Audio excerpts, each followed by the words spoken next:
Merhaba arkadaşlar, yepyeni haberlerle karşınızdayız.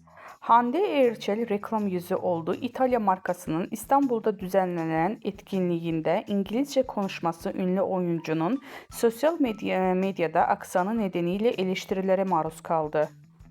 Pınar Altuğ olumsuz yorumlara tepki gösterdi. Önceki akşam katıldığı davette görüntülenen Altuğ, Erçel'e zorbalık yapıldığını dile getirerek şöyle konuştu.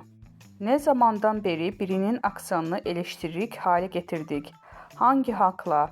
Önce kendinize dönüp bakacaksınız. Hande çok güzel, çok çalışkan ve başarılı bir genç kadın. Ben çok beğeniyorum. İngilizce konuşan biri, üstüne üstlük dünyaca ünlü bir markanın Türkiye'deki davetini yapan ve markanın yüzü olmuş bir genç kadın. Başarısıyla gurur duymanız gerektiği yerde hakaret ediyorsunuz.